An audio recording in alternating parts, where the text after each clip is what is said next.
안녕하세요. 한 주간의 법조계 이슈와 소식을 한데 모아 심층적으로 전해드리는 노투데이 스페셜 장한지 기자입니다. 이번 주도 법원 안팎에선 뜨거운 이슈들이 쏟아져 나왔는데요. 세 번째 구속영장이 청구된 우병우 전 청와대 민정수석이 결국 법원 영장실질심사를 받고 구속됐습니다.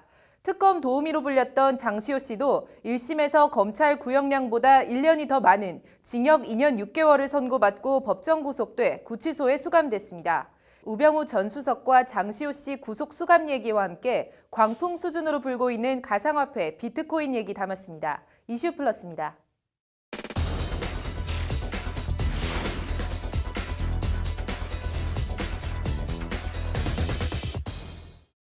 네, 삼성전자의 후원금을 강요한 혐의로 검찰 구형량보다 1년 더 많은 징역 2년 6개월을 선고받고 법정 구속된 장시호 씨가 오늘 이재용 삼성전자 부회장 재판에 증인으로 나왔습니다. 법정에서 울음을 터뜨렸다고 하는데 무슨 일인지 이슈플러스 석대성 기자 나와 있습니다. 석 기자, 장시호 씨 오늘 이재용 부회장 재판 증인 출석 한 차례 연기했다가 오늘 나온 거죠? 네, 그렇습니다. 원래는 이제 지난달 27일 출석 예정이었는데요. 네. 이른바 이제 정유라 강도 피습 사건 때문에 신변 안전 등을 이유로 이제 그 장시호 씨가 자신에 대한 선고 공판 이후에 출석을 하게 해달라고 재판부에 요청을 했고 재판부가 이를 받아들였습니다. 네.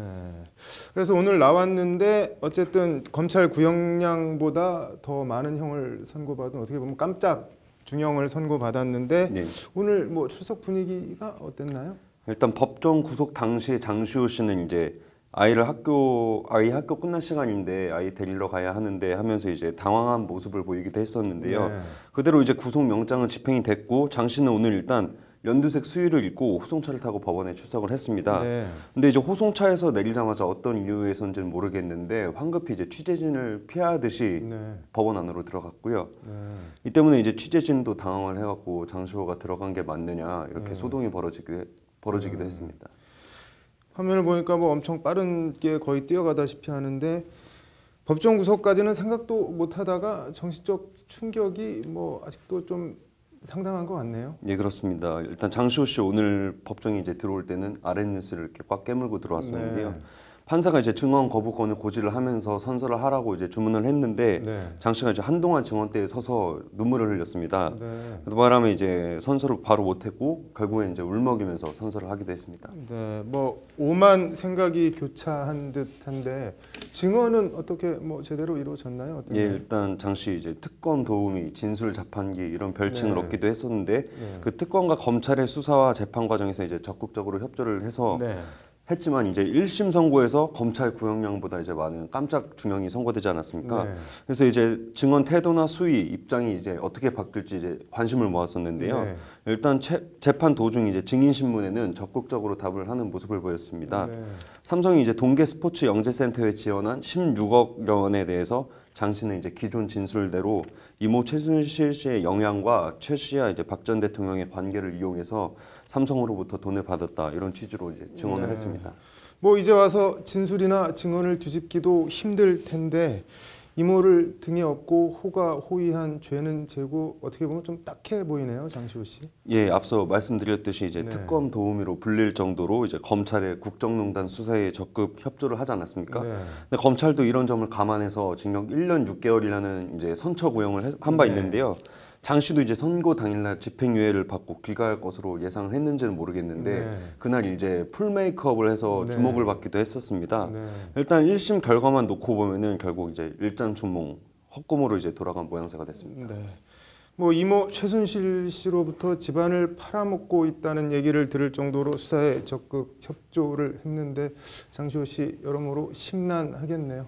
잘 들었습니다. 네, 이슈 플러스 오늘은 말도 많고 탈도 많은 가상화폐 얘기해 보겠습니다. 이철규 기자 나와 있습니다. 이 기자, 가상화폐 하는데 가상화폐가 뭔가요, 그런데? 네, 일단 가상화폐를 이해하려면요, 기존의 전통 화폐가 어떤 것인지 정의부터 짚어봐야 되는데요. 화폐를 설명할 때 흔히 교환 가치, 뭐 소유 가치 이런 가치를 많이 이야기하는데 다 아시다시피 뭐 쉽게 말해서 화폐를 국가가 보통 중앙은행에 해당하는데요. 이곳에서 국가가 발행하는 돈 이렇게 봐야 합니다.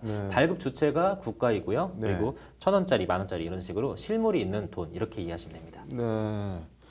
그럼 뭐 가상화폐는 실물이 없다는 얘기인가요? 예, 맞습니다. 그 가상화폐는 실물이 없어서요. 웹상에서만 통용된다고 보시면 되는데요. 네. 일종의 뭐 컴퓨터 파일 아니면은 데이터 이런 식으로 이해하시면 돼요. 네. 발행 주체도 국가가 아니라 이론적으로는 뭐 개인이나 어떤 단체 누구나 가능합니다. 아니 국가가 가치를 보장해주는 화폐가 아닌데 이게 어떻게 그 화폐로서 가치를 가진다는 건가요? 이 가치라는 게 이렇게 보면 될 것 같아요. 가상화폐가요. 온라인에 있는 누구에게나 가치가 있는 건 아닙니다. 네. 다만 가상화폐를 실존 가상이지만 화폐라고 인정하는 사람들이 있어요. 바로 네. 이거 오늘부터 돈이다. 이렇게 인정을 하면 합의한 약속을 맺은 사람들끼리는 이것이 가치가 생기는 거죠. 네. 뭐 많이 어려운데 이런 가상화폐가 실제 뭐 거래되거나 그런 사례가 있나요? 네, 뭐 비트코인이라는 가상화폐가 뭐 가상화폐의 네. 원조이자 뭐 실제 화폐에 비유하자면 가상화폐계의 뭐 미국 달러다 이렇게 보시면 될 것 같은데요. 네.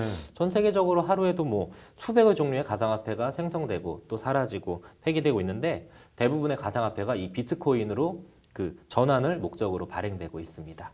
비트코인은 또 뭔가요? 네, 비트코인은 지난 2009년 만들어진 가상화폐인데요. 네. 총 2,100만 개의 최종적인 그 목표 수량을 정하고 발행을 완료하고 있는 가상화폐입니다. 네. 현재 한 1,600만 개 가량이 발행됐다고 하네요. 비트코인 이건 뭐 누가 발행을 하는 건가요? 어느 개인이나 단체가 발행하는 게 아니고요. 네. 그 시스템이 발행한다 이렇게 보시면 될 것 같아요. 네. 그 흔히 채굴이라는 표현을 많이 쓰는데요. 네. 이 비트코인 발생 시스템 안에서 특정 발행 조건이 충족이 되면 바로 새 비트코인이 개인에게 지급이 되는 겁니다. 네. 그럼 기존에 발급된 비트코인은 뭐 실물 화폐랑 거래도 되고 그런가요? 어떤가요? 네, 이제 대표적인 예를 하나 들어드리면요. 지난 네. 2010년 5월 18일에 벌어진 일명 피자 배달 사건인데요. 네. 어떤 사람이 비트코인 사용자에게 라지 피자 2판을 배달해주면 1만 비트코인을 주겠다. 이러면서 글을 올렸는데요. 실제 거래가 성사가 됐습니다. 네. 그 엄청난 일은 바로 이 다음에 벌어졌는데요. 네. 당시 피자 가격이 우리 그 1만 비트코인의 가치는 41달러였어요. 네. 근데 1 비트코인이 그 당시에는 0.4센트 정도, 우리나라 돈으로 따져도 4원에서 5원 정도밖에 되지 네. 않았습니다. 근데 오늘 예. 뭐 대부분의 거래소에서 평균적으로 1 비트코인이 얼마에 거래된지 아십니까? 얼마인가요? 바로 1,800만 원 정도입니다. 1,800만 원이요? 예, 결과적으로 그때 그 피자 2판을 네. 1만 비트코인으로 사 먹었던 사람은요. 현재 가치로 1,800억 원을 가진 건데 피자 2판으로 날려버린 겁니다. 무지하게 비싼 피자 드셨네요, 그분은. 그렇죠. 이 때문에 이제 우리나라에서도 이른바 비트코인 광풍이 불고 있습니다. 네. 투자인지 투기인지 뭐 구분이 안 될 정도로 뭐 광풍이 시중은행까지 거래 계좌를 트기까지 하는 등 뭐 기존 금융권도 가세를 한 형국입니다. 네, 뭐 뭔가 좀 속도 조절이 필요해 보이는데 어떤가요? 네, 관련해서 최영식 금융감독위원장이요 오늘 네. 그 투기의 대상이 되고 있는 비트코인에 대한 그 우려가 많다면서 제도권 금융회사는 비트코인 거래에 관여하지 말라 이렇게 경고를 날렸습니다. 네. 또 근데 다만 완전히 봉쇄하면 그 성장 가능성이 큰 그 핀테크 기술이 그 지연이 우려될 수 있다면서 비트코인 거래 자체를 전면 금지하는 것에 대해서는 좀 부정적인 입장을 보였습니다. 네, 정부가 뭐 유사수신 행위 규제법을 개정해서 거래 근거랑 뭐 제도 정비에 나선다고 하니까 지켜봐야겠네요. 잘 들었습니다. 두 번의 구속영장을 기각시키며 이른바 법꾸라지라고 불렸던 우병우 전 민정수석에 대해 법원이 오늘 새벽 구속영장을 발부했습니다. 이슈플러스 이철규 기자 나와 있습니다. 어서 오십시오. 네, 결국 영장이 발부가 됐어요. 네, 그 오늘 새벽 1시쯤 우병우 전 청와대 민정수석에 대한 구속영장이 발부가 됐는데요. 네. 권순호 서울중앙지법 영장전담 부장판사는 혐의 사실이 소명되고 특별감찰관 사찰 혐의와 관련 증거인멸에 염려가 있다며 영장을 발부했습니다. 혐의 소명과 뭐 증거인멸 우려, 뭐 구속영장 발부의 주요 조건을 채웠다는 겁니다. 예, 말 그대로 뭐 3세판 만의 구속이라고 할 수 있을 것 같은데 같은 혐의로 영장을 계속 청구하지는 않았을 테고요. 앞에 두 번의 기각 상황을 한 번 더 복기를 해볼까요? 네, 일단 첫 번째 구속영장은 박영수 특검팀에서 지난 2월 19일 청구했는데요. 당시 영장 청구 사유는 세월호 수사를 방해한 직권남용, 그리고 국정농단을 방조하고 묵인했다는 한 4가지 정도의 혐의였습니다. 네. 근데 당시 오민석 서울중앙지법 영장전담 부장판사는 영장 청구 범죄 사실에 대한 소명의 정도와 그 법률적 평가에 대한 다툼의 여지 등을 비춰볼 때 구속의 사유와 필요성을 인정하기 어렵다며 영장을 기각했습니다. 그렇군요. 두 번째 영장은 검찰에서 청구를 했습니다. 이때는 어떤 혐의였지요? 네, 두 번째 구속영장은 검찰이 지난 4월 9일 청구를 했습니다. 일단 혐의가 8가지로 크게 늘었는데요. 예. 뭐 직권남용과 직무유기, 뭐 이런 1차 구속영장 사유 외에도요. 세월호 수사방해 관련 위증, 그리고 최순실 씨의 K스포츠재단 관련 혐의 등이 추가가 됐습니다. 하지만 당시 권순호 서울중앙지법 영장전담부장판사는 혐의 내용에 관해서 범죄 성립을 다툴 여지가 있고 증거인멸과 도망의 염려가 충분히 소명되지 않았다며 다시 또 영장을 기각을 했습니다. 예. 당시 우 전 수석은 검찰 청사를 유유히 빠져나오면서 기자들에게 그동안 수고 많으셨습니다 라고 인사말까지 건네는 여유 있는 모습도 보이기도 했었죠. 네, 뭐 이제 다 끝났다, 뭐 그런 안도와 자신감의 발로였던 것 같은데 어제 세 번째 영장 심사 출석 때는 분위기가 많이 달랐죠? 네, 그 어제 서울중앙지법에는 우병우 전 수석 그 세 번째 영장심사 출석을 위해서 취재진들이 아주 많이 몰렸는데요. 예. 제 기억에는 어제가 가장 많았던 것 같습니다. 한 100여 명이 넘었었어요. 예. 굳은 표정으로 우 전 수석이 출석을 했는데 불법 사찰이 민정수석의 통상 업무냐는 취재진의 질문에 짧게 네. 한마디만 하고 곧장으로 들어갔습니다. 예. 우 전 수석의 이런 모습에서는 좀 검찰 징그럽다 이런 분위기가 좀 느껴졌었는데요. 기자들 사이에서는 이번엔 좀 뭔가 다르다 이런 얘기들이 좀 오고 가기도 했습니다. 영장심사는 점심도 거르면서 5시간 넘게 진행됐었고요. 그렇군요. 뭐 일단 구속돼 신병이 확보가 됐으니까 검찰도 좀 안도의 한숨을 돌릴 것 같습니다. 우 전 수석 수사 일지 한번 정리해 보도록 할까요? 네, 좀 깁니다. 우 전 수석에 대한 의혹은요. 지난해 7월 우 전 수석의 처가와 넥슨의 강남 부동산 거래 의혹으로 시작이 됐습니다. 그 넥슨이 강남역 인근 땅을 우 전 수석 처가에 특혜 매입했다는 의혹인데요. 이 의혹을 수사하던 이석수 대통령직 속 특별감찰관이 쫓겨나듯이 사직을 했었고 우 전 수석은 건재했었죠. 네. 근데 최순실 국정농단 사태가 터진 직후인 11월 6일 검찰 특별수사팀이 우 전 수석을 횡령과 직권남용 등의 혐의 등으로 첫 번째 소환 조사를 했습니다. 네. 당시 우 전 수석은 아마 레이저 눈빛으로 취재 기자를 쏘아봤고 예. 검사 앞에서 팔짱 끼고 웃는 모습의 사진이 공개돼서 황제 소환 논란으로 여론의 엄청난 질타와 함께 주목의 대상으로 떠올랐었고요. 네. 이후 박영수 특검팀이 출범하면서 조사는 특검으로 넘어가게 됐습니다. 특검은 올해 2월 18일 우 전 수석을 두 번째 소환 조사한 바로 다음 날 영장을 청구했지만 앞서 전해드린 대로 기각됐고요. 예. 특검이 활동을 마치며 공은 다시 검찰로 넘어갔습니다. 지난 4월 6일 검찰 특수본이 우 전 수석에 대한 3차 소환 조사를 벌여 영장을 청구했지만 기각됐고요. 검찰은 이후 우 전 수석을 직권남용과 직무유기 등의 혐의로 불구속 기소해서 현재 1심 재판이 진행 중입니다. 예. 검찰은 지난달 29일 우 전 수석을 4번째로 소환 조사했는데요. 이때 우 전 수석은 그 기자들 앞에서 제 숙명이라면 받아들이겠다는 묘한 발언을 해서 눈길을 또 끌었고요. 예. 지난 10일 비공개로 검찰의 5번째 소환돼 조사를 받았고요. 다음 날 영장 청구, 오늘 새벽 영장 발부까지 1년 반을 끌어온 겁니다. 예, 말씀해 주신 대로 정말 긴 수사 일지인 것 같습니다. 자, 앞으로 검찰 수사는 어떻게 진행이 될까요? 일단 검찰은 일단 고비는 넘겼다고 봤는데요. 이번에도 영장이 아마 기각됐으면 예. 우 전 수석에 대한 수사는 물 건너간 거 아니냐. 이런 게 중평이었습니다. 예. 일단 검찰은 우 전 수석에 대한 신병을 확보해서 그 국정농단 적폐 수사에 커다란 터닝 포인트를 만들고 동시에 새로운 수사 동력으로 활용할 것이라는 게 검찰 안팎의 대체적인 분석입니다. 예. 당장 우 전 수석은 검찰 조사에서 김진선 전 평창 동계올림픽 그 조직위원장 동향 파악은 예. 박근혜 전 대통령의 지시였다. 이런 책임을 떠넘기는 듯한 진술을 한 것으로 알려졌는데요. 네. 정권 실세 중에 실세였던 우 전 수석의 위치를 감안하면 그의 이 같은 진술 여하에 따라 네. 박 전 대통령에 대한 추가 수사로도 아마 확대될 가능성도 배제할 수는 없어 보입니다. 그렇군요. 검찰 입장에서는 그동안 황제 소환이니 뭐니 해서 상당히 부담이 됐을 것 같은데 극히 이례적인 동일 인물에 대한 3번의 영장 청구도 마찬가지인 것 같고요. 검찰과 우 전 수석의 수싸움이 어떤 결말로 이어질지 관심 있게 좀 지켜보도록 하겠습니다. 오늘 고맙습니다.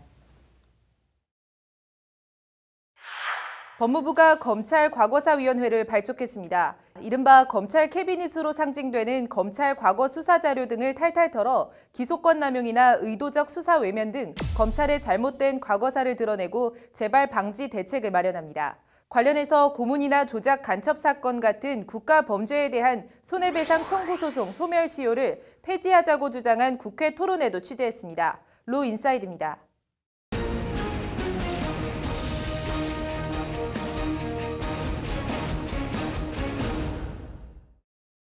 법무부가 오늘 검찰 과거사위원회를 발족했습니다. 로인사이드 장한지 기자 나와 있습니다.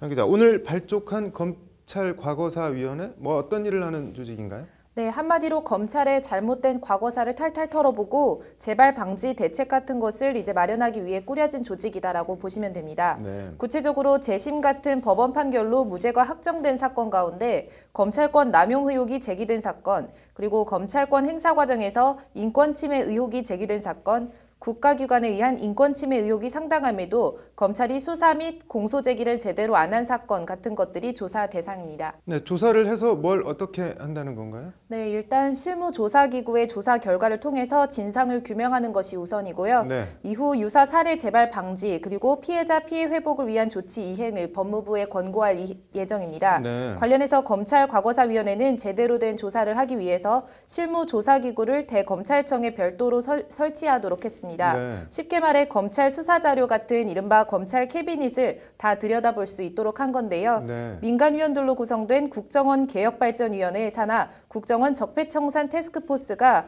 국정원 내부 자료 열람권을 가지고 과거 국정원 정치 공작 등을 조사한 것과 같다고 보시면 될 것 같습니다. 네, 뭐 조사 결과에 따라서 검찰 과거사 판도라의 상자가 열릴 수도 있을 것 같은데 위원들 구성은 뭐 어떤 인물들로 됐나요? 네, 검찰과거사위원회 위원장 포함해서 9명의 위원으로 발족이 됐는데요. 네. 한마디로 민변이 접수했다 이렇게 보시면 될 것 같습니다. 네. 일단 지난 대선 2012년 대선 당시 문재인 후보 캠프 반부패특위 위원장을 지냈던 민변 출신 김갑배 변호사가 위원장을 맡았고요. 네. 역시 민변 출신으로 강기훈 유서 대필 사건 재심 변론을 맡았던 송상규 변호사, 네. 그리고 유성 간첩 조작 사건을 맡았던 김용민 변호사도 위원에 선임됐습니다. 네. 또 임선숙 변호사, 정한중 한국외대 로스쿨 교수도 민변 출신입니다. 네. 법무부에서는 이용구 법무실장이 위원 명단에 이름을 올렸는데요. 네. 이용구 실장도 민변 변호사 출신입니다. 네. 9명의 위원 가운데 무려 6명이 민변 출신으로 구성됐습니다. 네, 뭐 검찰 과거사위원회를 민변이 접수했다는 말이 조금 더 과해 보이지 않는데 어떤 사건들이 우선 조사 대상이 될 것 같나요? 네, 법무부와 검찰 안팎에서는 네. 이명박 정부 당시 KBS 정현주 사장을 1,800억 원대 배임 혐의 등으로 기소했다가 무죄가 난 사건, 네. 그다음에 PD수첩 광우병 제작진 기소와 대법원의 무죄 판결, 네. 그리고 구속 수사를 받고 기소됐지만 무죄 판결을 받은 미네르바, 박대성 씨 사건 등이 검찰권 남용 우선 조사 대상으로 오르내리고 있습니다. 네. 그리고 문무일 총장이 대표적 검찰 과오로 언급한 약촌우거리 살인 사건 등도 이제 인권침해 조사 대상에 포함될 것으로 보입니다. 네, 뭐 검찰이 수사를 거부하거나 지연한 사건 관련해서는 어떤 게 오르내리나요? 네, 박근혜 정부 시절 이제 세월호 참사 수사와 관련해서 당시 우병우 민정수석이랑 이제 황교안 법무부 장관 그리고 검찰 수뇌부의 수사팀에 대한 수사 방해 의혹이 네. 조사 대상에 포함될 수 있다는 관측도 조심스럽게 제기되고 있습니다. 네, 이거 뭐 실제 조사 대상에 포함된다면 가장 뜨거운 감자가 될 수도 있는 사건 같은데 뭐 정권 바뀌었다고 보복 분풀이 식의 과거사 조사가 아니라 반면 교사로 삼아서 상투적인 표현이긴 하지만 국민의 검찰로 거듭날 수 있는 조사위원회가 됐으면 좋겠네요. 오늘 잘 들었습니다. 네, 검찰이나 국정원 같은 국가기관이 일반 국민을 대상으로 범죄를 저질렀습니다. 이 경우 국가의 책임 범위는 어디까지 또 언제까지일까요? 관련 토론회가 오늘 국회에서 열렸습니다. 로인사이드 장한지 기자 나와 있습니다. 장 기자, 오늘 국회에서 열린 토론회 어떤 토론회인가요? 네, 민청 항령 사건 등으로 고문 후유증에 시달리다가 유명을 달리한 고 김근태 의원의 부인 인재근 의원 그리고 검사 출신 금태섭 의원 등 네. 5명의 민주당 의원들이 주최하고 네. 그리고 민주주의 법학연구회와 민변 주관으로 열린 토론회인데요. 네. 국가범죄와 가해자의 책임, 가해자 면책법리의 확대 무엇이 문제인가라는 제목의 토론회입니다. 네, 무엇이 문제라고 하던가요? 네, 일단 국가 범죄부터 정의를 하면요. 네. 국가기관, 즉 국가가 가해자인 모든 범죄를 의미합니다. 네. 예를 들자면 고문으로 만들어낸 조작 간첩 사건 같은 걸 생각하면 될 것 같은데요. 네. 그런데 국가 범죄는 그 성격과 특성상 네. 당대 정권에서는 범죄 행위를 밝혀내기가 사실상 불가합니다. 네. 추후 세월이 흐르고 정권이 바뀌고 민주화가 되고 한마디로 좋은 시절이 와야 그때서야 국가기관이 저질렀던 범죄 행위들을 밝혀낼 수가 있는데요. 네. 문제는 이렇게 시간이 흐르면 국가 범죄를 밝혀내기가 쉽지가 않고 그리고 밝혀낸다고 하더라도 이른바 소멸시효가 완성이 돼서 배상 청구가 어렵다는 겁니다. 네. 소멸시효요? 네, 우리 민법은 손해배상 청구 소송의 경우에요. 네. 법적 안정성 등을 이유로 권리 침해가 있음을 안 날로부터 일정 기간이 흐르면 네. 소송을 내지 못하도록 하고 있습니다. 네. 이걸 통상 소멸시효가 완성됐다 이렇게 표현을 하고 있는데요. 네. 우리 법원이 국가범죄만의 특성을 인정하지 않고 이 소멸시효를 너무 좁고 제한적으로 해석해서 국가범죄에 대한 배상 청구와 실행에 제동을 걸고 있다. 이에 대한 개선책이 필요하다는 것이 오늘 토론의 골자입니다. 네, 뭐 법원이 어떤 판단을 내렸길래 이렇게 도마에 오른 건가요? 네, 국가범죄와 관련된 소멸시효는 네. 지난 2013년 대법원 전원 합의체 판결로 완성됐는데요. 네. 2013년 5월 대법원 전원 합의체는 한국전쟁 민간인 학살 사건의 소멸시효를 진실 화해를 위한 과거사 정리위원회 결정일로부터 3년 이내라고 못 박았습니다. 네. 이 기간이 경과하면 아예 소송 자체를 내지 못한다는 것이 대법원 판단입니다. 네. 같은 해 12월 대법원 일부는 조작 간첩 사건의 경우 형사 재심 무죄 확정일 또는 형사보상 결정 확정일로부터 6개월 내에 손해배상 소송을 내야 한다고 소멸시효 가이드라인을 제시했습니다. 6개월이면 상당히 짧아 보이긴 하네요. 네, 대법원 전원 합의체 판결에 따라서 네. 한국전쟁 민간인 학살 사건 관련 유가족들이 국가를 상대로 낸 이제 소송이 있고요. 그 다음에는 가깝게 이제 강기훈 유서대필 조작 사건 피해자 강기훈 씨가 지난 7월 당시 수사검사였던 강신욱 전 대법관 등을 상대로 낸 손해배상 소송 등이 모두 기각됐는데요. 네. 불법 행위는 인정되지만 소멸시효가 완성됐다는 것이 이제 법원 판단입니다. 네. 뭐 당사자들 입장에서는 상당히 억울한 측면이 있겠네요. 네, 관련해서 오늘 토론의 주최자 중에 한 명인 이제 홍익표 더불어민주당 의원은 지난 정부에서 사법부는 국가 범죄로 인정된 사건들에 대한 국가배상 청구나 형사보상 청구 및 불법 행위에 따른 손해배상 재판에서 그 책임을 제한하거나 면제하는 논리를 양산했다 이렇게 지적했고요. 네. 인재근 의원은 국가범죄 피해자들에 대한 사법부의 태도는 피해자들에게 다시 또 큰 고통을 안겨주고 있다면서 네. 명백한 범죄 행위를 국가가 가해자라는 이유로 비범죄화해왔던 기존 법제도는 반드시 개선돼야 한다 이렇게 강조했습니다. 네. 뭐 어떻게 개선을 하자는 건가요? 네, 과거사 사건과 이제 국가 범죄에 대해서는 네. 원칙적으로 소멸시효를 적용하면 안 된다는 게 이제 토론의 요지입니다. 네. 이른바 법적 안정성도 중요하지만 그보다는 국가에 위법한 공권력 행사로 인한 피해의 경우에는 국가 책임을 폭넓게 인정하고 그리고 피해자 구제에 우선순위를 둬야 한다는 것이 이제 오늘 참가자들의 한결같은 지적입니다. 네. 나치 독일 시절 저질렀던 국가 범죄에 대한 독일 정부의 입장과 대응이 대표적인데요. 네. 국가 범죄에 민사적으로든 형사적으로든 소멸시효가 없다는 것이 글로벌 스탠더드이기도 합니다. 네. 뭐 토론의 주최자들이 법을 만드는 국회의원들이니까 뭐 입법 활동을 통해서든 뭐 우리 법원의 전향적인 판결을 통해서든 뭔가 법제도 정비가 필요해는 보이네요. 잘 들었습니다. 변호사의 직무 영역은 어디까지일까요? 이른바 복덕방 변호사 논란에 나왔던 변호사의 공인중개사 업무 취급에 대한 2심 법원 판단이 나왔습니다. 1심 무죄, 2심 유죄로 법원 결론이 뒤집어졌는데 판결 사유 등을 심층 취재했습니다. 상식과 원칙이 통하는 사회 법률방송 현장기획입니다.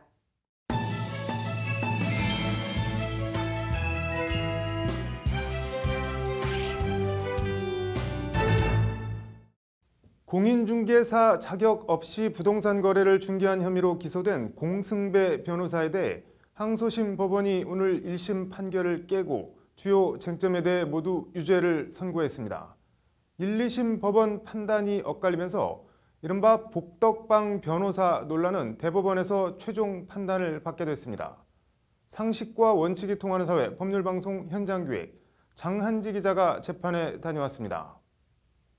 공승배 변호사가 운영하는 트러스트 부동산 홈페이지입니다. 여느 공인중개사무소 사이트와 마찬가지로 매물을 확인하고 부동산을 사고 팔 수 있습니다.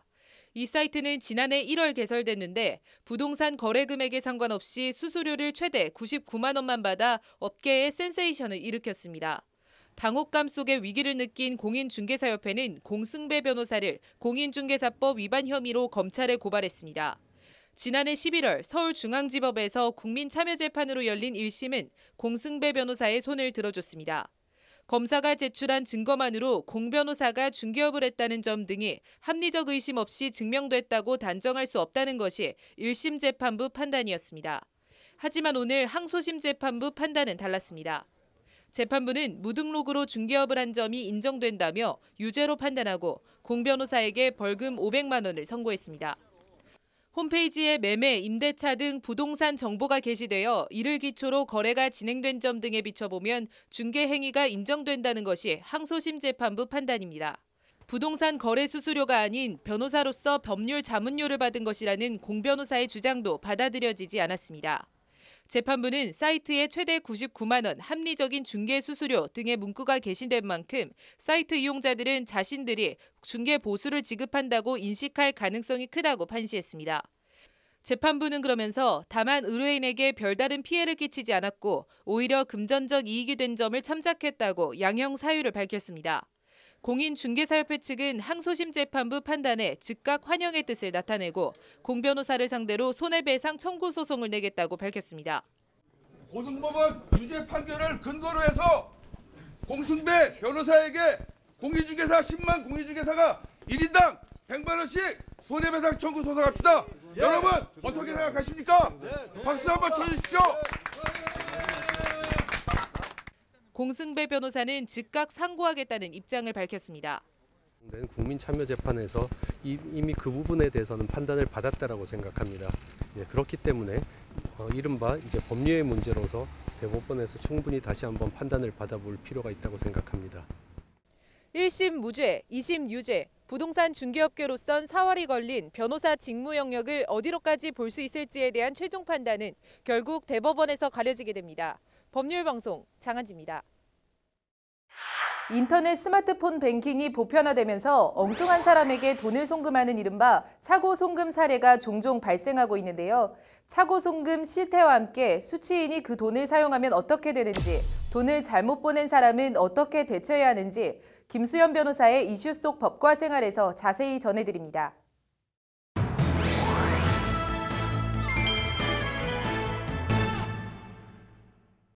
네, 인터넷 스마트폰 뱅킹이 보편화되면서 엉뚱한 사람에게 돈을 송금하는 이른바 차고 송금 사례가 늘고 있습니다. 김수연 변호사의 이슈 속 법과 생활, 오늘은 차고 송금 얘기 해보겠습니다. 김 변호사님, 차고 송금이 한 해 얼마나 되나요?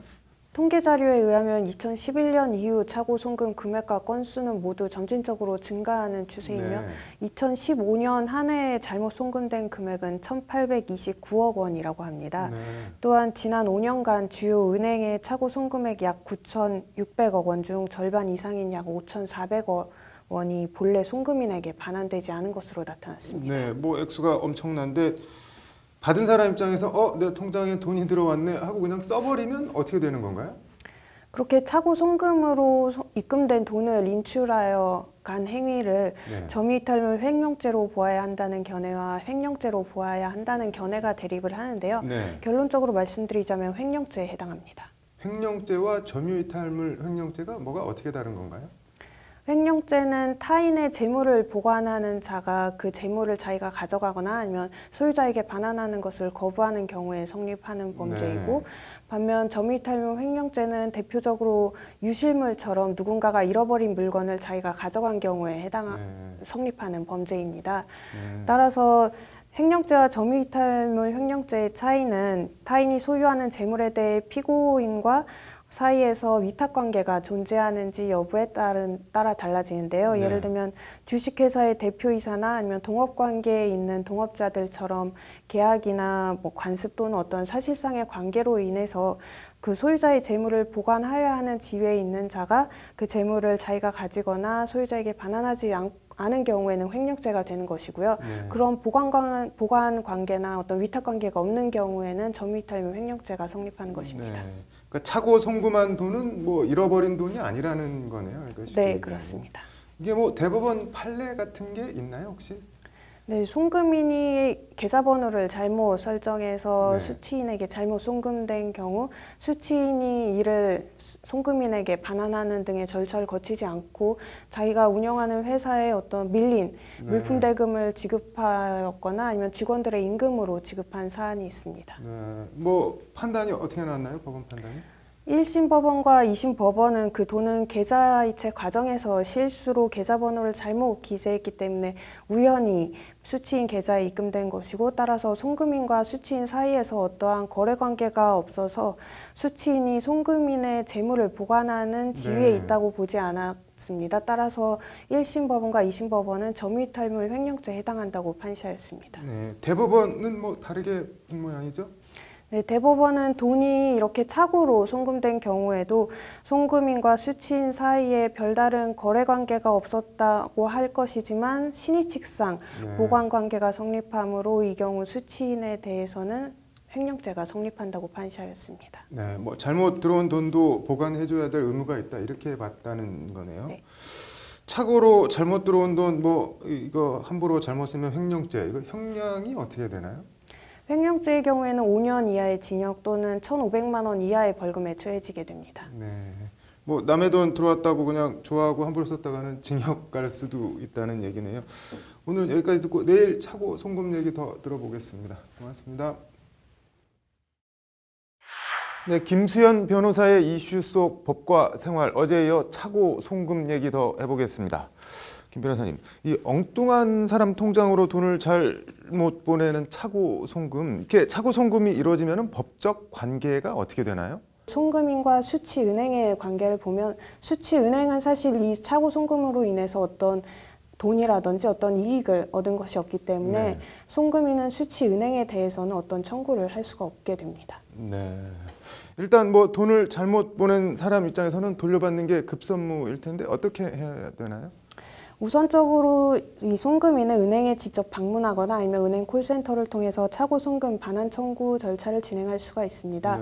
다만 여기서 주의할 점은 이 경우 송금인은 이 수취한 은행에 전화를 하는 것이 아니라 자신이 송금한 은행에 연락을 해야 된다는 점입니다. 네. 그럼 은행끼리 서로 연락을 해서 해결을 해준다는 건가요? 네, 그렇습니다. 그럼 돈을 입금받은 사람이 뭐 이미 돈을 썼거나 어디 다른 데 계좌이체를 해버렸거나 하는 경우에는 어떻게 해야 되나요? 등록된 수취인의 연락처나 집 주소가 변경되어서 수취인에게 연락이 안 된다거나 수취인의 어떤 계좌가 압류되어 있어서 어떤 법적 제한이 걸려 있는 경우에는 사실 은행을 통한 반환 청구 절차로 이 문제를 해결하기가 어렵게 되는데요. 이때는 민사소송을 통해서 부당이득 반환 청구 소송을 진행을 해야 됩니다. 네. 뭐 소송에서 이겼더라도 줄 돈이 없거나 뭐 다른 재산이 없으면 그 경우에는 또 어떻게 해야 되나요? 그런 경우에는 우선 수취인에게 다른 재산이 있는지, 예를 들어 다른 예금 채권이 있다거나 아니면 부동산이나 뭐 자동차가 있는지 알아보고 강제 집행 절차를 진행을 해야 되겠고요. 그리고 수취인에게 반환할 돈이 없다는 것은 수취인이 그 계좌에서 돈을 뺐다는 것을 의미하므로 횡령죄가 성립할 여지가 있습니다. 따라서 형법상 뭐 횡령죄로 고소하겠다라고 하면서 일종의 압박을 가할 필요가 있겠습니다. 일단 뭐 착오 송금을 하면은 머리 아플 일만 남는 것 같은데 이거 뭐 방지책 같은 게 있나요? 네, 금융회사는 그래서 이런 경우 인터넷 뱅킹이나 스마트폰 뱅킹 시 수취인 계좌의 일정 시간 이후에 금액이 입금되는 지연이체 서비스를 제공하고 있습니다. 따라서 잘못 송금했을 때 이렇게 취소할 수 있는 시간적 여유를 가지게 될 수가 있습니다. 네, 뭐 개인적으로 착오 송금 사전에 방지하려면 뭐 어떤 게 있을까요? 기본적으로는 마지막으로 이체 버튼을 누르기 전에 기본적인 수취인 이름과 은행 계좌번호 그리고 금액을 확인할 필요가 있겠고요. 또 금융회사는 과거에 정상적으로 거래가 완료된 수취인 정보와 계좌를 자주 쓰는 계좌로 등록하는 서비스를 제공을 하고 있습니다. 따라서 이런 서비스를 적극적으로 활용할 필요가 있겠습니다. 네, 세상에 공짜는 없다는 말이 있는데 착오 송금이든 뭐 횡령죄든 서로 얼굴 붉힐 일 안 만드는 게 말씀하신 대로 제일 좋은 것 같네요. 잘 들었습니다. 건강보험의 보장성을 강화하는 문재인 케어를 놓고 3만 명 넘는 의사들이 서울 도심에 모여 반대 집회를 열었습니다. 문재인 케어의 내용은 무엇인지, 그 법적 효력과 의사들은 왜 그토록 극력 반대하는지 취재했습니다. 남승한 변호사의 시사법률입니다.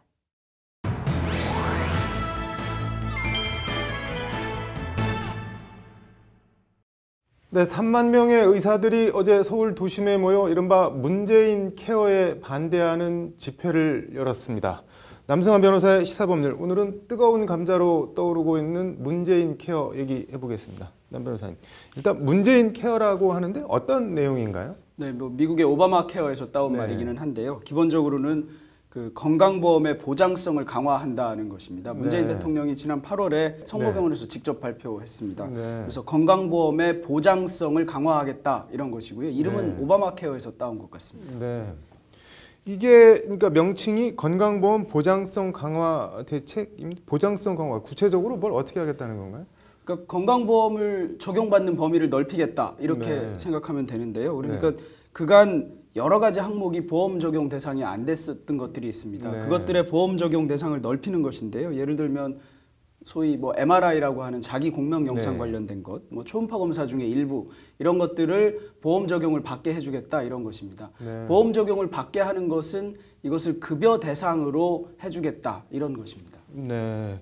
뭐 그동안 건강보험으로 처리가 안 됐던 거를 국가 재정으로 처리를 해주겠다는 건데 의사들은 어떤 부분에 대해서 반대를 하고 있는 건가요? 지금 반대하는 부분은 일단 건강보험 재정이 악화될 것이다 이렇게 명분은 내세우고 있고요. 실제로는 비급여 항목이던 것들이 급여 항목이 되면 병원들이 파산할 수도 있다, 도산할 수도 있다 이렇게 얘기하고 있습니다. 비급여 항목이 급여 항목이 되면은 왜 병원들이 어려워지는 건가요? 지금 이제 비급여 급여라는 개념을 먼저 알아야 되는데요. 급여라고 하는 것은 이제 보험이 적용된다 이런 의미로 보면 됩니다. 국민건강보험법에서 급여 대상을 정하고 있고요. 한참 밑으로 내려가는 시행규칙에서 비급여 항목으로 하고 있는 것들은 이제 보험 적용이 안 되는 것들입니다. 그런데 비급여로 하고 있는 것들은 그러니까 보험 적용이 안 되니까 병원에서 책정한 값을 받는 것이고요. 그러면 병원에서 얼마를 받을지를 자체적으로 정할 수 있는 건가요? 뭐 함부로 엄청나게 많이 받지는 못합니다만 예를 들면 뭐 초음파를 받을 때 15만 원을 받는다. 뭐 이런 점이 이제 병원에서 정하게 되겠죠. 그런데 급여 항목이 되면 수가가 딱 정해집니다. 그러면 병원은 정해진 값만 딱 받아야 되고 보험공단으로부터 이제 그 보험공단 부담분을 받게 됩니다. 환급받는다고 흔히 하거든요. 근데 쉽게 말하면은 비급여와 급여에 똑같은 진료를 해도 차액이 발생을 할 수가 있다는 거네요. 그럴 수 있습니다. 궁금한 게 문재인 대통령이 지난 8월에 이걸 직접 발표했다고 하는데 이게 대통령이나 청와대가 결정하면 바로 뭐 시행이 되는 건가요? 어떤 건가요? 아까 말씀드린 급여 비급여 항목을 조정하는 것인데요. 우리나라 그 비급여 대상으로 지정하고 있는 것 소위 3,800개 이 부분은 국민건강보험법에 이제 시행규칙이 딸려 있는데요. 그중에 이 시행규칙은 흔히 말하는 국민건강보험법 시행규칙이 아니고요. 국민건강보험 요양급여의 기준에 관한 규칙이라는 것이 있습니다. 여기 별표에 보면 비급여 대상 항목을 정하고 있는데요. 이 규칙은 보건복지부령입니다. 그러니까 보건복지부 장관이 변경할 수 있습니다. 그럼 청와대의 지시가 있으면 바로 변경이 가능한 거네요? 법률적으로는 보건복지부 장관이 변경하면 되는 것이니까 청와대에서 요구하고 그리고 보건복지부 장관이 맞겠다 해서 변경하면 변경되는 것이긴 합니다. 지난 8월에 저 문재인 대통령이 관련 내용을 발표를 했다고 하는데 지금 시간이 몇 개월 꽤 갔는데 그 사이에는 그럼 뭐 혹시 어떤 일이 있었던 건가요? 네, 그간 발표한 이후에 아무래도 여론의 추이도 봐야 되고 또 어떻게 실제로 개정할 것인지에 대해서도 논의가 있고 이러다 보니까 뭐 의사들도 똘똘 뭉쳐서 우리 한번 해보자 이런 분위기가 쉽게 만들어지진 않았던 것 같고요. 뭐 최근에 이제 한번 드디어 개정될 가능성도 있어 보인다 이러니까 의견을 개진한 것이 아닌가 이렇게 생각합니다. 뭐 분위기가 개정이 임박한 것 같으니까 뭐 총궐기 이런 거 통해서 뭐 새를 과시한 것 같은데 내일 관련 얘기 조금 더 들어보겠습니다. 오늘 잘 들었습니다. 네, 남승환 변호사의 시사 법률 비급여 항목의 급여화를 골자로 하는 이른바 문재인 케어 얘기 어제에 이어 더 해보겠습니다. 남 변호사님, 이번 문재인 케어 관련 뭐 보니까는 예비적 건강보험, 예비급여 뭐 이런 말들이 있던데 이거는 뭔가요? 원래 급여 항목에 있는 것이긴 합니다. 그러니까 요양급여의 항목 중에 밑에 항목에 있는데요. 경제적인 효과 또는 아직 의학적 효과 등이 완전히 입증되지는 않은 것인데 환자로서는 절박하니까 하고 싶은 것들이 있습니다. 이런 것들을 환자의 선택으로 하는 것인데요. 그 경우 환자가 좀 많이 부담하는 형태로 합니다. 우리 국민건강보호법은 이 소위 예비적 급여 또는 선별적 급여라고 하는데 이 선별적 급여에 해당 항목들을 자꾸 심사해서 이제 급여 항목으로 넣어주고 이렇게 하고는 있었습니다. 근데 이걸 뭐 어떻게 하겠다는 건가요? 그러니까 이런 겁니다. 항암 치료를 하고 있는데 외국에서 새로운 신약이 하나 나왔습니다. 우리나라에서는 아직 임상 실험이나 효과가 입증이 안 돼서 쓸지 말지를 걱정을 하는 것인데 환자가 본인 부담으로 한번 해보겠다 이렇게 하는 것을 이제 환자가 거의 대부분 자기 부담으로 하던 것에서 환자 부담 비율을 뭐 30%, 50% 이렇게 하고 급여로 일부 인정해줘서 좀 비싼 약도 쓸 수 있게 해주겠다 이렇게 생각하시면 될 것 같습니다. 그러니까 뭐 쉽게 얘기하면 너무 비싸거나 아니면은 아직 사용 승인이 안 난 거를 사용을 해주게 하고 일부를 보험으로 처리를 해주겠다는 것 같은데 맞습니다. 결국 다 돈이랑 연결되는 거 아닌가요? 네, 맞습니다. 그러니까 소위 보장성 강화를 얘기할 때 3대 비급여 이것도 마찬가지고요. 이 특히 소위 선별적 급여의 경우에는 더더구나 돈과 연관될 수밖에 없습니다. 그러니까 재정이 파탄될 소지가 있다 이렇게 얘기할 때 이 선별적 급여도 대표적인 예로 들고 있는 것입니다. 근데 환자 입장에서는 뭐 어쨌든 치료를 더 받아보고 싶은 거고 의사 입장에서는 그게 뭐 환자 주머니에서 나오든 아니면 뭐 국가 재정에서 나오든 뭐 파탄 여부는 추후에 뭐 어떻게 된다고 하더라도 의사 입장에서는 무슨 차이가 있어서 이렇게 반대를 하는 건가요? 수가라고 하는 것이 있습니다. 보험으로 뭐를 주려면 그 물건의 가격이 정해져야 되지 않습니까? 그 비급여 항목이던 것에 이제 이것을 급여로 해놓고 보험금을 준다는 거 아니겠습니까? 그러려면 수가, 가격이 정해져야 되는데요. 수가가 비현실적이다 이런 것이고요.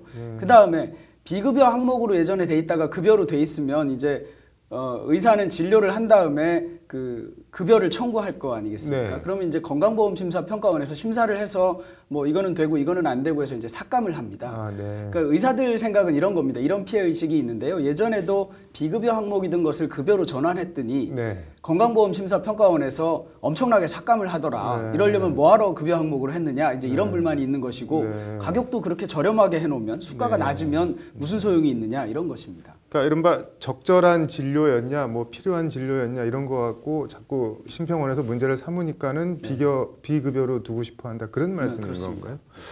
그러면은 어떻게 보면은 좀 약간 밥그릇 지키기 이런 걸로도 비칠 수 있는 거 아닌가요? 네, 의사들로서는 당연히 밥그릇 지키기라는 말에 굉장히 반발할 수밖에 없습니다. 그런데 외부에서 볼 때는 그렇게 보일 수밖에 없는 것이요. 소위 이제 환자들 또는 의료 소비자들은 병원에서 비급여 항목을 권유하면 이거 갑자기 왜 이걸 권유하지? 이거 해야 되나 안 해야 되나? 병원에서 권유하는데 안 했다가 탈나는 것은 아닌가? 이런 생각을 하니까 조금 아닌 것 같으면서도 하게 되는 경우가 있습니다. 그런데 병원에 또 주수입원이라고 해야 될까요? 수입원이라는 말은 좀 불쾌할 수 있는데 에는 비급여 항목이 포함되어 있습니다. 그 이유는 급여 항목이 수가가 적절하지 않기 때문에 그렇다는 것인데 그 부분에 대해서 국민적 합의가 잘 안 이루어지고 있는 것이죠. 의료계에서는 너무 저렴하다 이렇게 얘기하는 것이고 국민들은 그 정도면 충분히 의사들 먹고 살만하지 않느냐 이렇게 얘기하고 있는 것이니까요.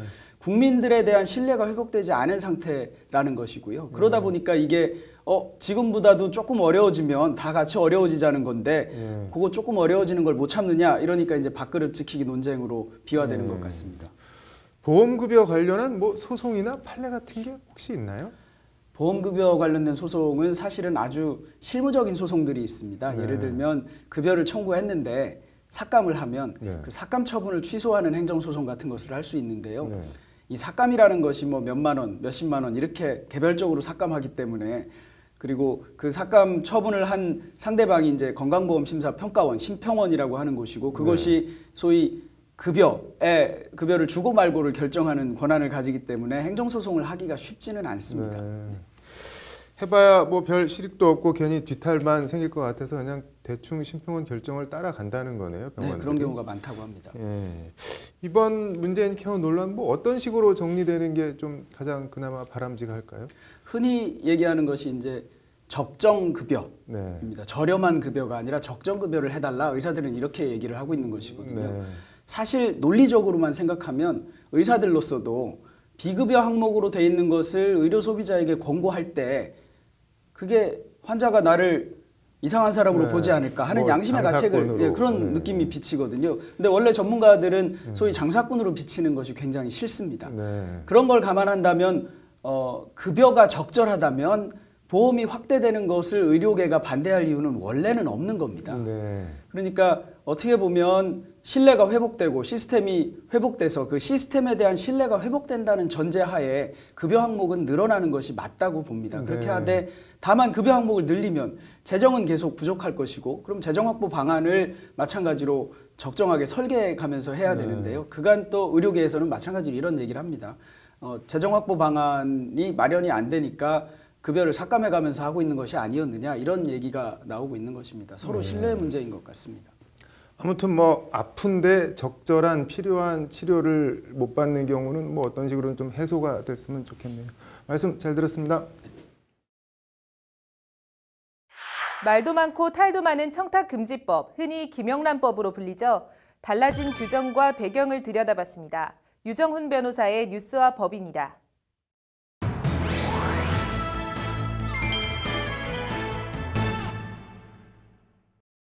국민권익위원회는 지난 11일 전원위원회를 열어 이른바 3.5.10 규정을 3.5.5로 수정하는 부정청탁금지법 시행령 개정안을 통과시켰습니다.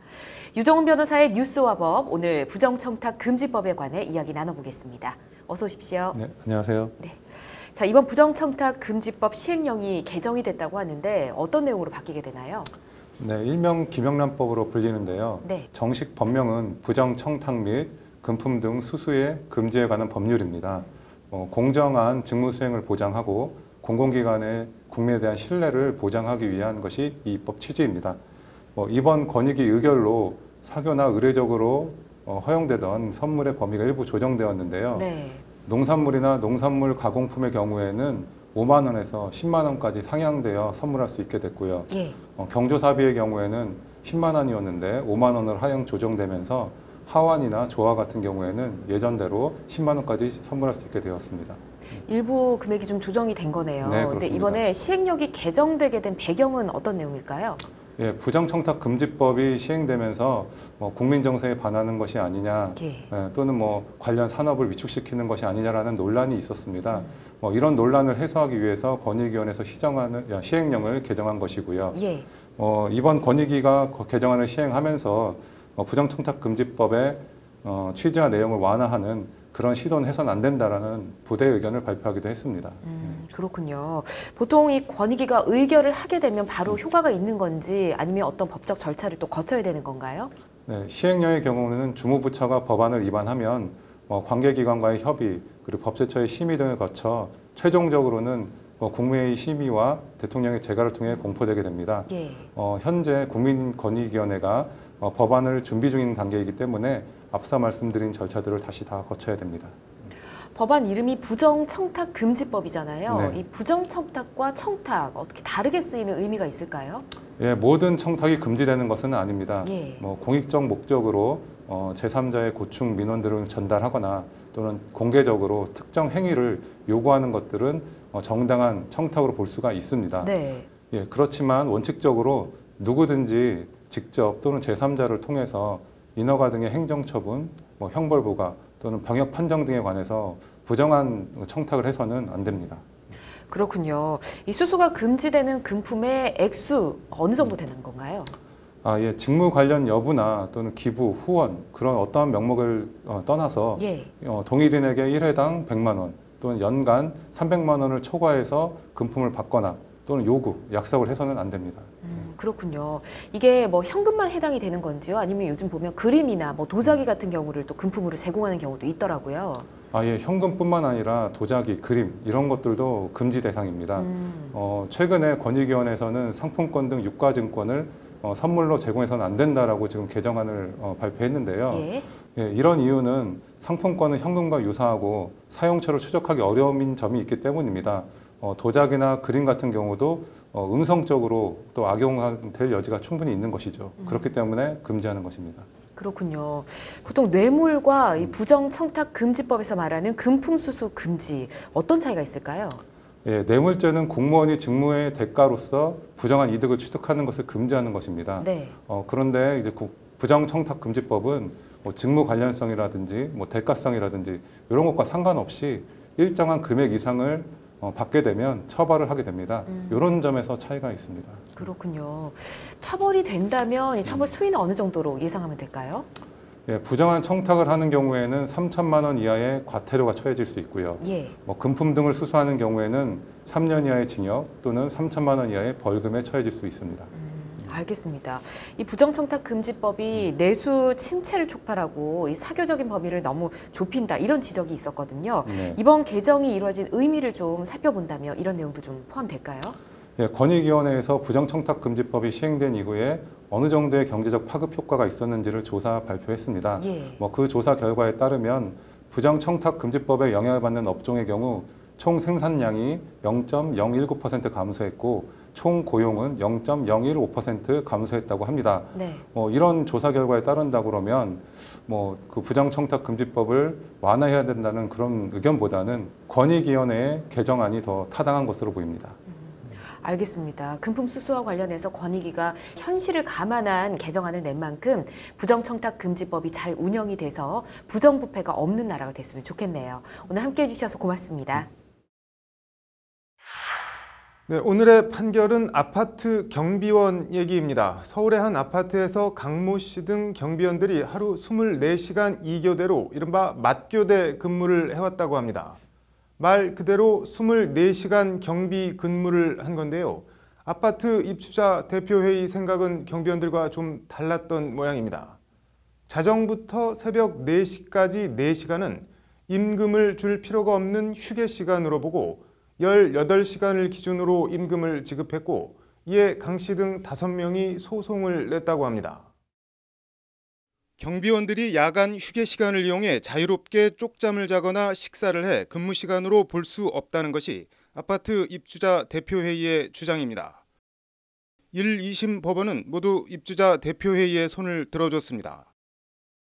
야간 휴게 시간에 순찰 업무를 수행한 것은 초과 근무에 해당하지만 나머지 시간은 입주자 대표회의 실질적인 지휘 감독하에 초과 근무를 한 것으로 인정할 수 없다는 것이 법원 판단이었습니다. 하지만 대법원 판단은 달랐습니다. 대법원 일부는 오늘 원고 패소 판결한 원심을 깨고 원고 승소 취지로 사건을 서울중앙지법 민사항소부로 돌려보냈습니다. 경비원들의 야간 휴게 시간은 자유로운 휴식, 수면 시간으로 보기 어렵고 혹시 발생할 수 있는 긴급 상황에 대비하는 대기 시간으로 볼 여지가 충분하다는 것이 대법원 판단입니다. 대법원은 그러면서 아파트에 별도의 휴게 장소가 없어 부득이 지하실에서 식사하거나 휴식을 취한 것을 두고 휴게 장소의 자유로운 이용을 보장했다고 보기도 어렵다고 덧붙였습니다. 네, 지금 같은 엄동설안의 좁은 경비실 의자나 책상에 웅크리고 잠을 청하는 경비원들을 보면 나이 드신 분의 할 말인지는 모르겠지만 측은하다는 생각이 어쩔 수 없이 듭니다. 아파트 관리비 절약하는 것도 좋지만 너무 인색하지는 않았으면 좋겠다는 생각이 들었습니다. 그리고 혹시 자정 넘어 야간 근무 시간 임금 못 받는 경비원들 계시면 이 기사 보시고 꼭 신청하시기 바랍니다. 오늘의 판결이었습니다. 한 주간 법조계 뉴스와 그 이면을 들여다보는 로투데이 스페셜. 오늘은 여기까지입니다. 시청해주신 여러분 고맙습니다.